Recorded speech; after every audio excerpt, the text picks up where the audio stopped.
YouTube, it's me, the Anime Ref. I'm back. It's been so long. It's been forever since I've been on the channel. What was my last video on the channel? Sakamoto Days? And funny enough, I think Sakamoto Days is coming back soon in like a week or two for part 2, which I will also be covering. But it's been so long since I did a video for the channel because all the other guys keep getting videos constantly. And yeah, I'm back. And for this first episode of a series that I was actually very hesitant to even start in the first place. I mean, if I had heard about it without any warning, I would have handed it off to the Wizard. The Wizard covers all of those. Then not me. You see this? I own only the first copy of this, Gachiakuta. But I did read more of the chapters, and man, Season 1 material is looking really good.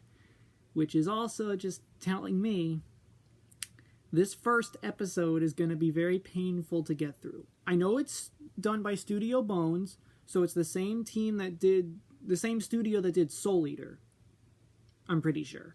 And I love how Soul Eater looks. So they'll do this series justice, I'm pretty sure. But that first episode is going to be, what? The whole first chapter? Yeah, it's going to be that whole first chapter, man. Whew. Looking at it again, it is a big chapter if you think about it. Yeah. 74 pages. The first chapter is pretty much going to be the first episode. And then pacing-wise after that, I'm predicting that maybe the season will end with the Raider fight, which was them getting tricked and then fighting raiders. That's going to be really good. But that might also be like middle of the season, so who knows exactly. But I am very much looking forward to this, and I think the only episode where I'm going to have not so much fun with is the first episode. Literally the beginning of this story is not my favorite. Not my favorite. At least it's not my favorite part of the story. No. But, everything post chapter 2 of this story is amazing.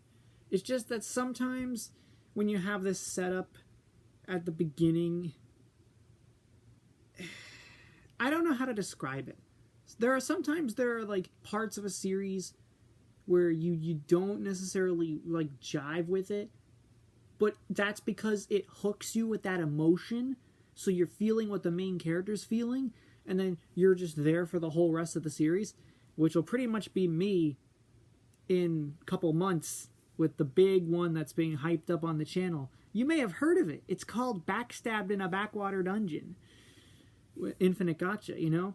It pretty much, I'm going to have the same things to say then, although when that time comes, I'm going to have more fun. So, like, I guess what I'm trying to say is, don't expect this episode to come off as fun for me. Like, it'll be a bunch of sadness, anger, confusion. I'll probably be praising the voice acting and the animation, but, don't know about that first episode. But that's that. Next time you see me will be that post-episode discussion. And cut. Okay, post-episode discussion time. Well, like I said in the video itself, I double-checked the manga about the way the setup was for Regto getting murdered and how it felt different than the manga version, and I was right. Because Rudo did interact with the killer, but earlier than going home. In the manga, he ran into the guy on the street, and he still got him punched and knocked out. And then when he got home, all he found was a sword in Regto's chest. So, because the way it works in the manga, Rudo doesn't even have any way of connecting the guy he ran into on the street to his adopted father's murder. He has no way of connecting the two. He's just blindly raging out in anger and being like, you're the one that caused me to slow down. Maybe I could have gotten there sooner and saved him. No, the anime made that way more clear. The anime was like, no, we're going to show it that, like, in the act of doing it, that the guy is the one who murdered Regto, and while Rudo was there, he put the sword in more. So that's why I remembered it wrong, because it technically happened a little differently.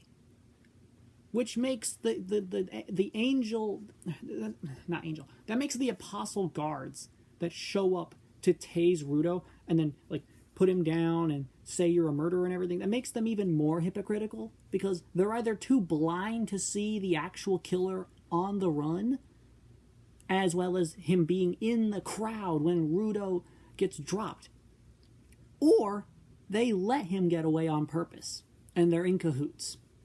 Or the third option is they just simply don't care, and they're doing this to uphold a facade that they try to care about the slum people, even though they blatantly still say, oh, even though you're just a lowly tribesfolk. I am so glad to be done with this episode. I am so glad that this part of the story is over. Because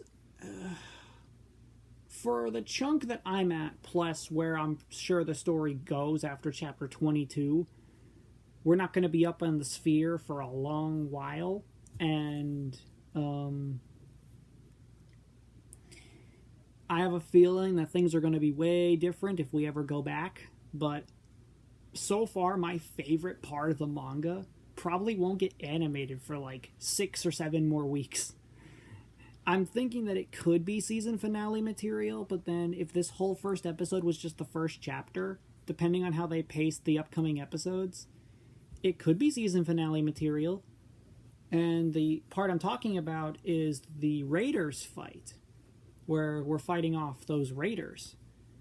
And I already forgot the guy's name, even though they make a point, or he makes a point to say it again for Rudo in the fight. It's actually kind of funny. But, you know, I'm the ref. I gotta give the episode a yellow flag. It's a really good adaptation. The animation's on point. The art style is on point. There are parts that even looks like the manga directly. The voice acting was on point. I'm not kidding, people. Dubs are getting better. I don't even think I recognized a single voice actor this entire episode. So it's either completely fresh and new talent, or people I just have never heard before. And if I was going to make a bold statement right now, because I don't even know the casting for some other characters, and this is only my headcanon, I would love these casting choices if I had the choice to be the director. I want Gojo's voice actor for Engine. Doesn't that sound like it would fit? Gojo's voice for Engine? That sounds like it would be perfect. Now for Zonka, I imagine his voice could be Uryu from Bleach, who's also Iggy from JoJo. What's his name? He has such a distinctive voice. He's Uryu, he's Iggy, he's a guy, I think that kid in Digimon Fusion. What's that guy's name again? I recognize him from a few places, but I want that guy as Zonka, because I think it fits with Zonka's vibe. And then if I had to make one final call for Rio, she's going to be an awesome character. I'm predicting her voice actor, either I would want Urza's voice actor, or maybe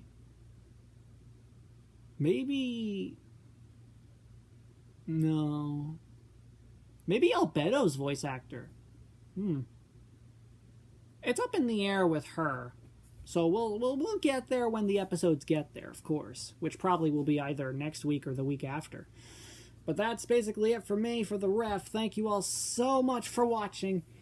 I'm glad to be done with this episode. Let's move on to the parts of the story I find enjoyable. I already did, so yeah. Thank you all so much for watching. If you liked it, hit the like button, subscribe, share the video with a friend, join the Patreon, and of course, keep your notifications on, because as always, I will see you in the next one. Goodbye.